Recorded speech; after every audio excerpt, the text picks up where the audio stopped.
Good morning, and welcome to Mornings with me, and coffee with me too.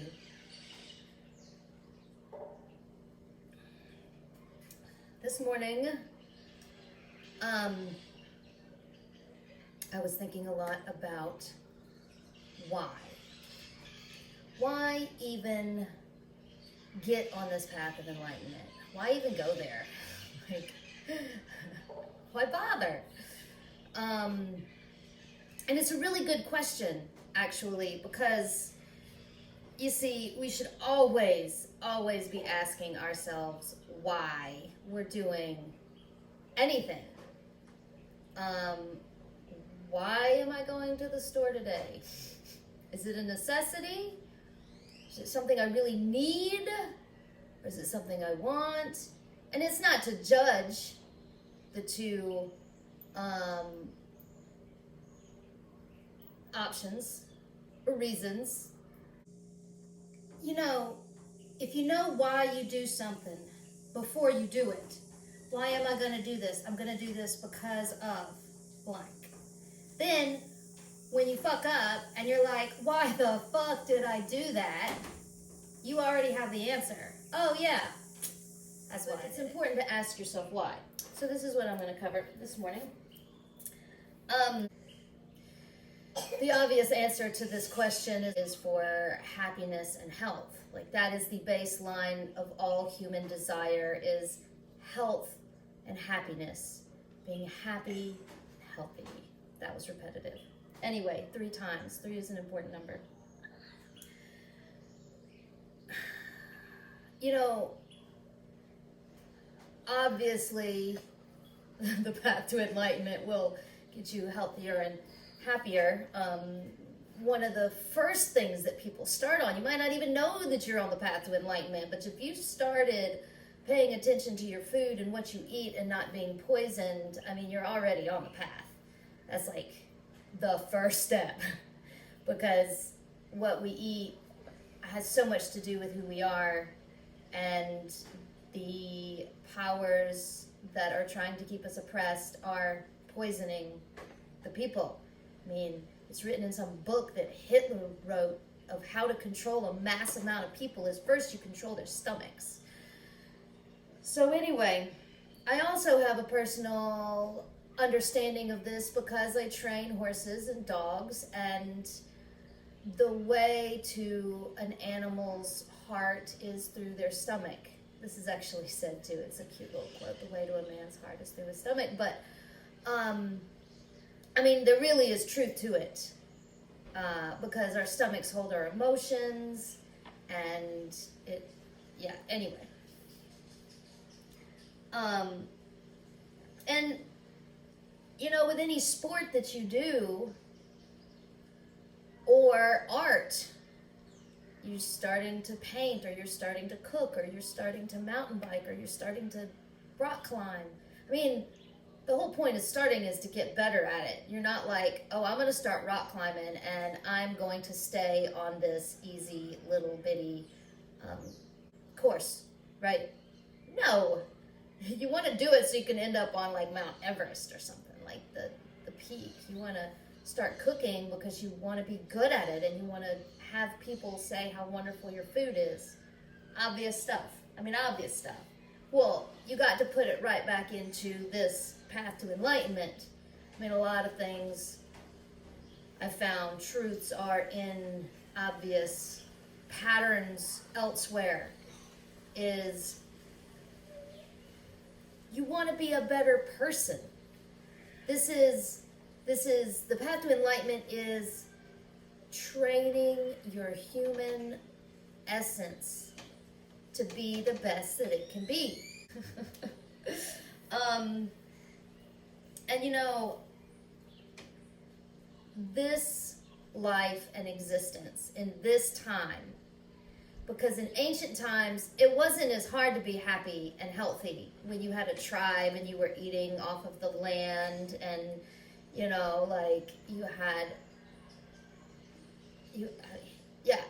it was not as hard to be happy. Well, right now we're living in this world that's really unbalanced, and unhealthy, and I mean, it can be hell here, like really, really hell. It's samsara at the moment. I remember when it used to not be so bad, and I remember writing in a lot of my old journals, like, why am I alive now instead of back in the past? Like, I missed the past. I missed when I was younger, and I wrote this in mini journals, that I'm starting to publish, hashtag Mystic Eve, a seeker story on Amazon. That's only $5. But anyway, I cried because I wanted to be a Native American. I wanted to be living in a teepee and riding horses across the open field. And like, I was mad at God for me living in today's time where I was seeing all the suffering. So, you know, you see all this and you witness this, and, you know, why not sign up for the quest, right? You go to the quest giver and you're like, I want to do this. I want to become enlightened. And even that word enlightenment, we've already, in the masses, have painted it as unattainable. Like, oh, only Jesus was enlightened and I can't be Jesus. Well, even Jesus told you the path to God is through him. Like it's, yeah, anyway, it's not unattainable.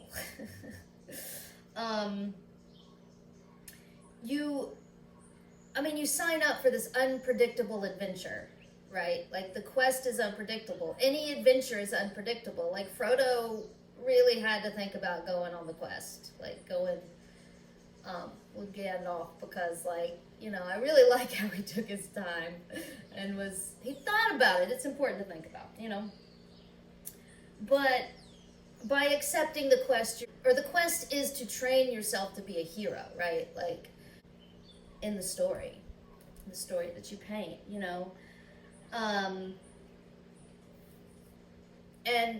it's interesting that I say the story that we paint, because, you know, we create our own reality. I'm going to mention that again, but when we're children, it's a lot easier to do that. And when I was young, I wrote everything down, and I knew what path I was on.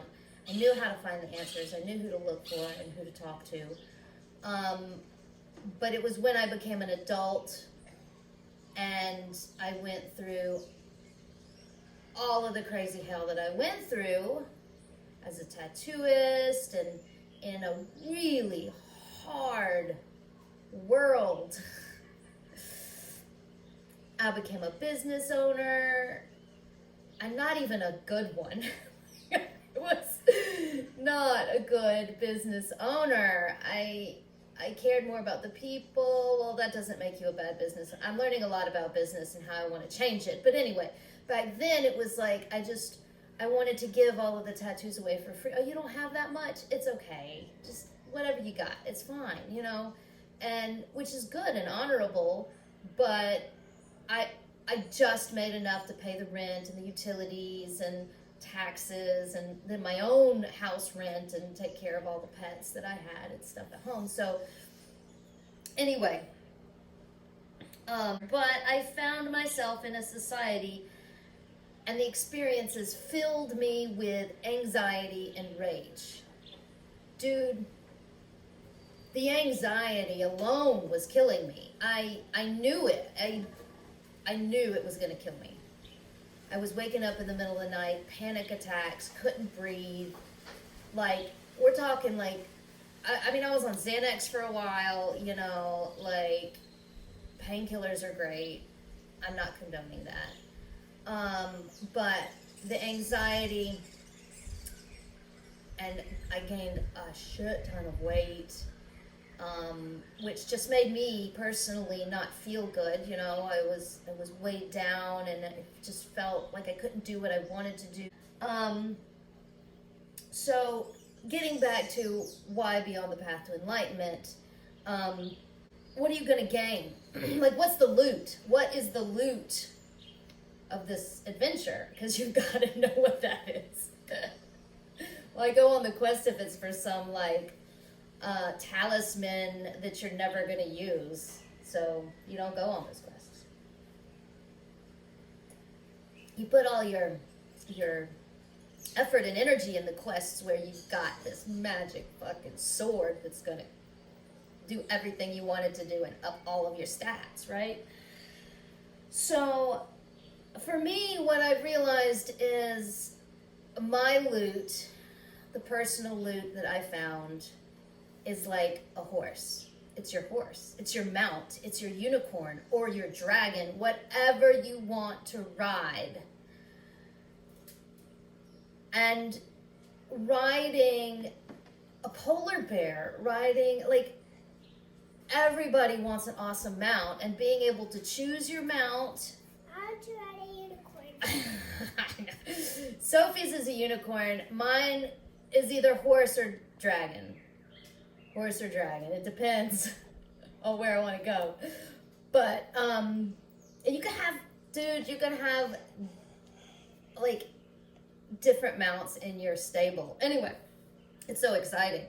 But what is the mount? Well, the mount is your brain. Your brain is the horse or the dragon or the unicorn or the polar bear or whatever you want to ride. And I don't know if you've ever ridden anything. I've ridden horses since I was very young. 8, I think. When you're on an animal and it's, for one, it's awesome. Everybody kind of knows it's awesome, but there's all kinds of different emotions, because when you ride the same animal, not just like on a trail ride or, once at a sister's friend's house, you rode a horse, but like when you develop a relationship, a long-term relationship with your mount, because that's where the real magic happens. That's when you feel your mount's emotions and mental states. And dude, they are very different.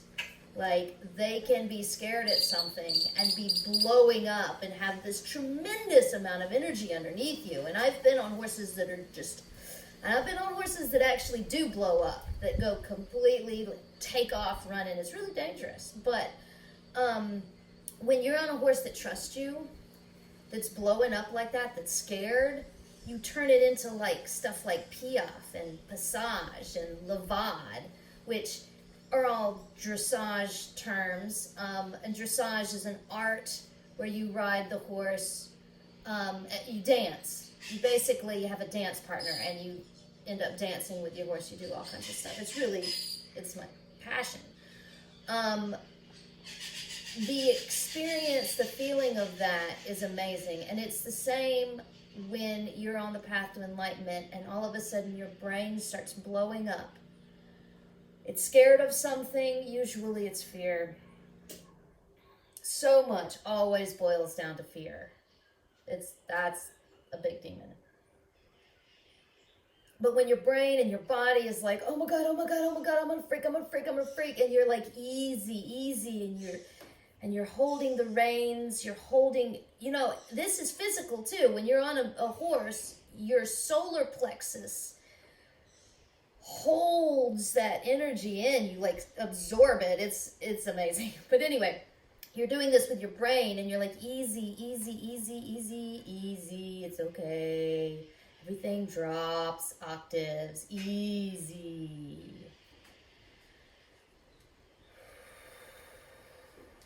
When you're able to take a deep breath, you can see that mount. See it, whether you're like, personally right now I'm seeing the dragon, because like, if it's really out of control and really crazy, and the dragon is blowing fire and it's like, it's killing everybody, not just the bad guys. Like, what the fuck? That being able, that dragon, that power to look at you and be like, okay, I respect you. I'm going to do what you say. I'm going to stop and calm down and breathe. That's your higher self as the rider, right? Like if you're on the path to enlightenment, you're strengthening your connection with your higher self, with your angels, like with the stars that are talking to you or that can speak to you. So you look up and you're like, oh, okay, breathe. Okay, stop what I'm doing. It'll be okay. Forgive yourself for burning the city. So yeah, your mount is your gain, right? It is your loot. Okay. Why learn all this esoteric knowledge and symbolism and study? Why do I have to fucking study? Dude, I hated school. What does the esoteric study and knowledge give you? Well, it gives you your tools. Like, you're about to go on the quest, you gotta pack your bags for the shit you need, right? Like, you might need some food, you might need some weapons, you might need some extra bullets or arrows, so a bridle and a saddle to ride your mount better. Instead of just pulling on his mane to go this way or that way, you have, and a saddle you can hold on to makes you more stable. Your tools, right? One of the most valuable tools, because there's lots of them, I can't go over them all. This is already probably going to be a little long, but one of the really important tools is the mirror. The mirror is this idea, the theory that everything, so above, so below, everything is flipped, everything is, one, but it's just a reflection of the reflections and the echoes. Anyway, there's a lot. I'm a big Never-Ending Story fan, and if you read my journals and books, it's all through it. But this part specifically, when Atreyu is in front of the magic mirror and he sees Bastion, and the little elf, Ingiwok, I think his name is. As much as I love the movies, I can't remember everybody's names. But anyway, he's like, most people that go up to this mirror run screaming for their lives. I have witnessed this. People will see their shadow and cannot face it at that moment. And sometimes you will run and it doesn't mean that you're failing. It just means that, you got to get up and get back on the horse. When you fall, you got to get back on the horse. When you run screaming, you got to turn around and be like, okay, I'm going to try this again. It shows you, the mirror shows you what you're looking at, that you're looking at something on the inside, but you're bringing it out to scry in the mirror. It brings us to writing and journaling, right? Like, you see that a lot. You gotta start writing, and you gotta start writing this shit down. When you're on the path to enlightenment, when you're on an adventure, why not write a book about it? Bring your pen and your paper, and you write the shit that happens, because all adventures are fucking amazing. And everybody wants to know a good adventure and a good story. Before all this, I would have been walking over the hill from a distant land, and we'd sit down in front of a fire, and I'd be like, you guys wouldn't believe what just fucking happened to me. And everybody'd be like, a good story. Now, instead of a fire, I'm sitting in front of this iPad. And Sophie is actually on the other side, so it feels cool. Like, I feel like I'm telling her. But the camera's a little higher than her head. Anyway, it's on my easel setup. I'm gonna, that's the thing. Like, I'm starting on this YouTube quest, and I'm gonna get better cameras, and I'm gonna get all my tools, and I'm gonna have all my stuff in my lighting, and it's coming. It'll get there. I promise. It's the content that matters. So anyway, moving along. You create your own reality. I said I would get back to that.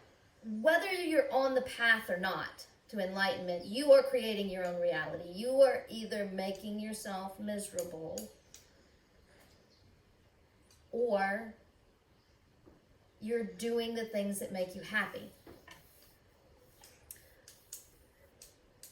When you realize that, it's a no-brainer to say, why not master this reality? Why not get good at how I'm living, like really good at it? You see, when you challenge yourself, it's the challenges that show you your weaknesses. If you can pick up a rock, you can always pick up a rock. You never know what your brain goes through unless you try and pick up a boulder, and you can't, and you want to. That's when your brain decides it's either going to tell you you're going to do it and you're going to pick it up like a strong man, or strong woman, strong human being, or you're going to give up and say, no, I don't think I'm going to pick up that rock. That's the other thing. Is escapism, is when you're on the path, and I've seen this before too, where you start doing eating healthy, yoga, meditation.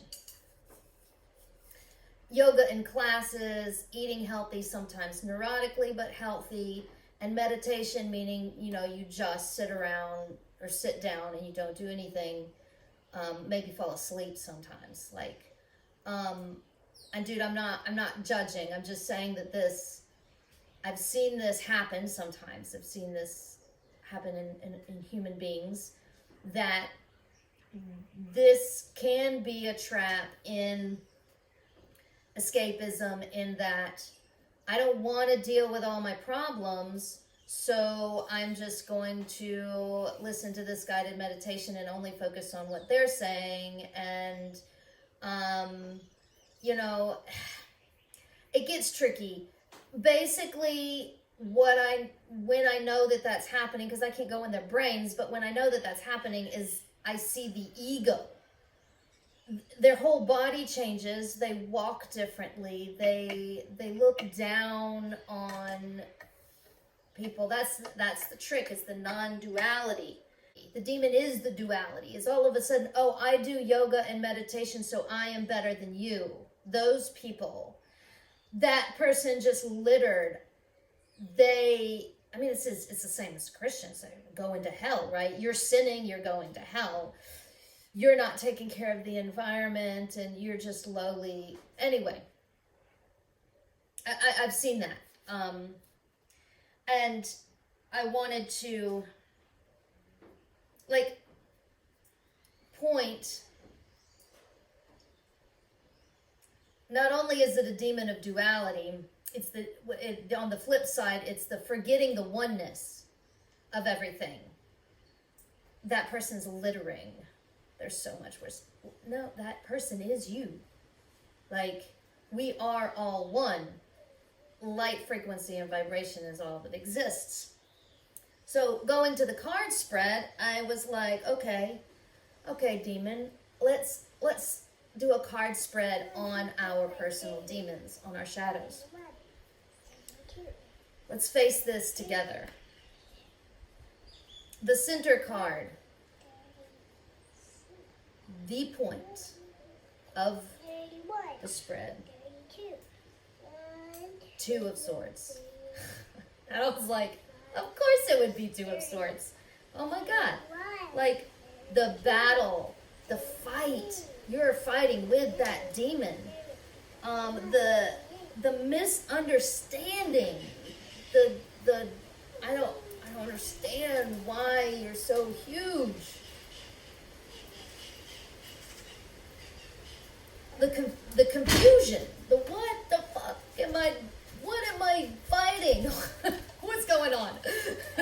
What is going on? The north. So let's go. What is going on? What's up here? That's interesting that I said that, and I look up. What's going on? You look up, right? What's in the air in your brain?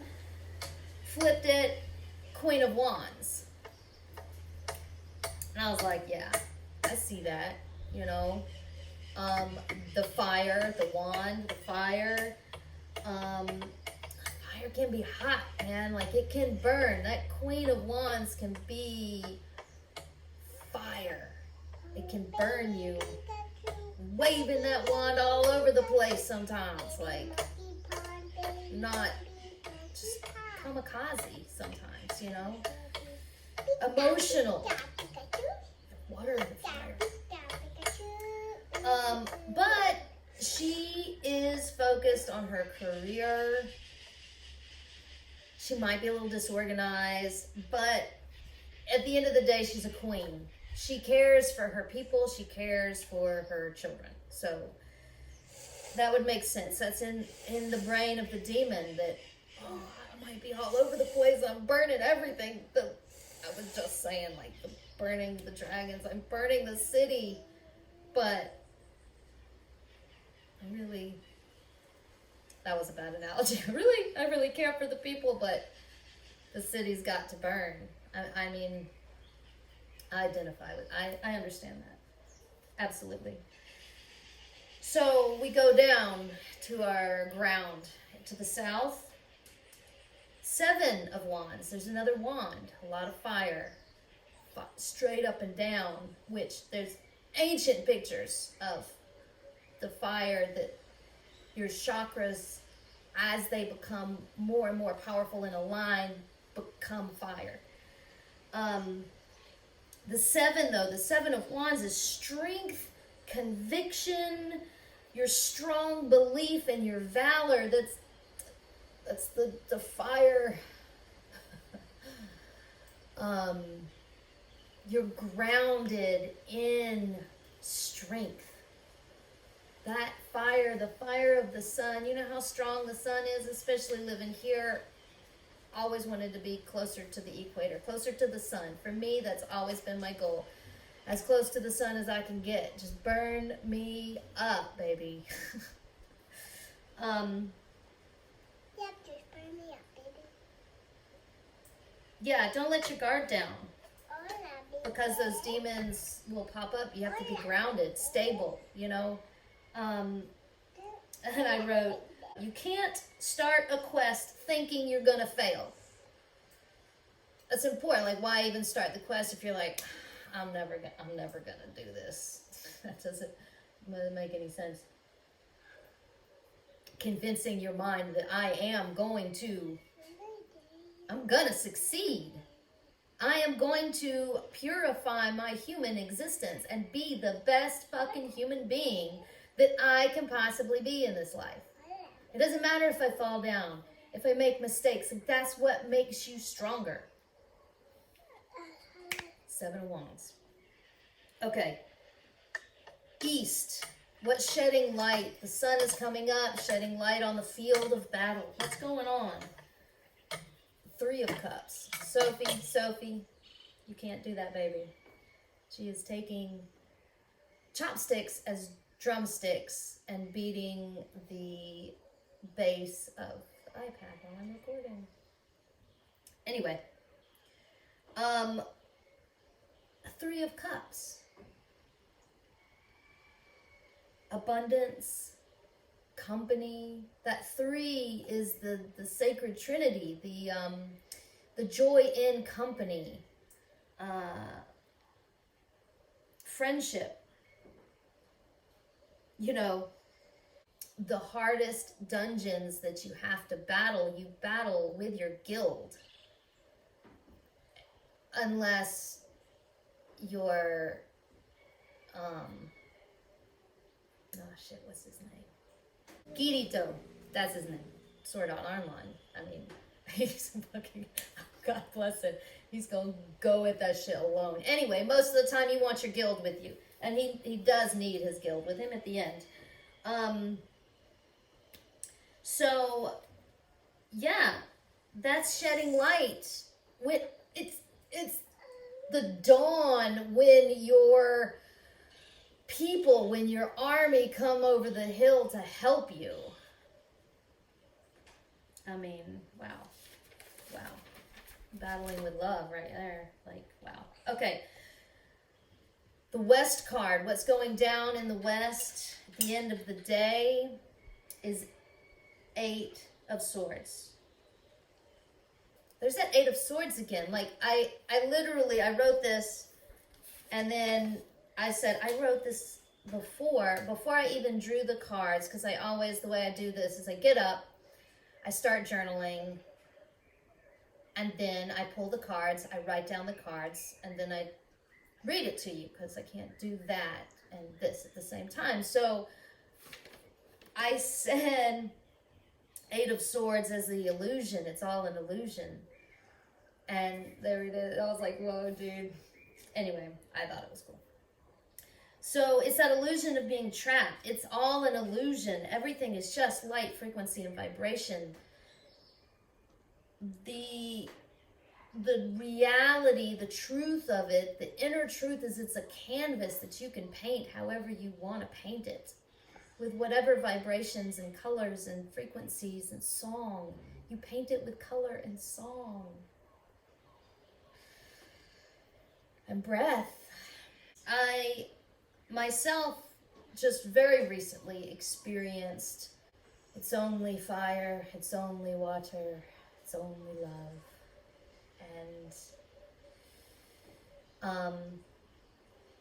And facing a demon and having my first mate, my guild member, just leave. And I mean, no judgment. It happens.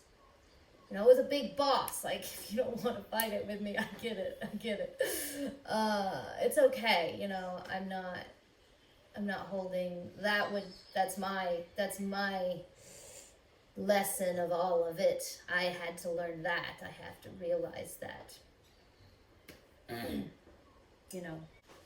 what I wanted to say, though, is that happens so often because the demons that live deep down, the big ones, the ones that you don't want to really look at all, because the shadows are sometimes, they feel like big. The bosses get bigger and bigger as you go along the path, right? As you level up, the demons get stronger. So the end game bosses, they don't come up until, for example, the doors don't open until you're with somebody that you love. And there's that saying is you only hurt the people that you love. Sophie, please come over here now.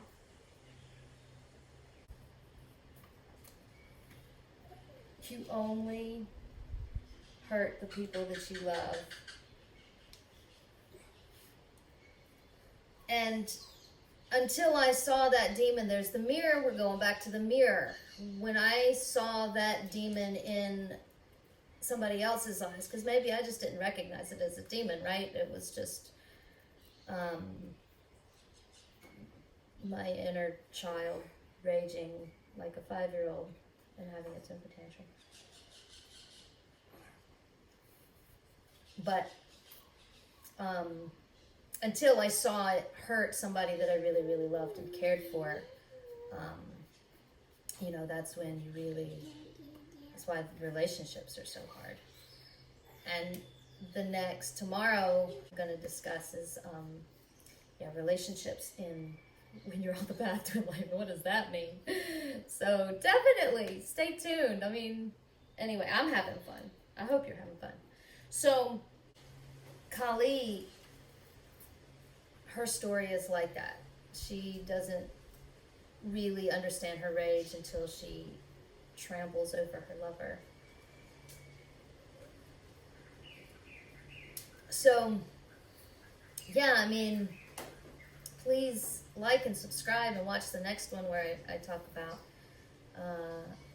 what does it even mean to be in a relationship when you're on the path to enlightenment?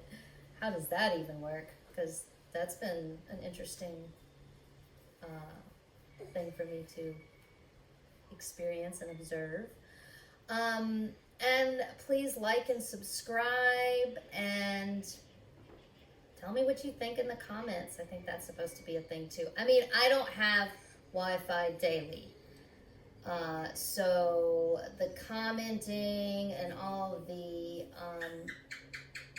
being up on is going to be a little bit hard, like live, real time, because I can't do this at the supermarket.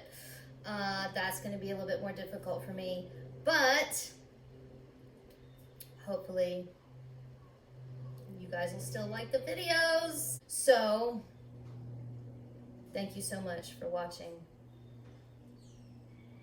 Thank you, Sophie, for testing my patience. Take care.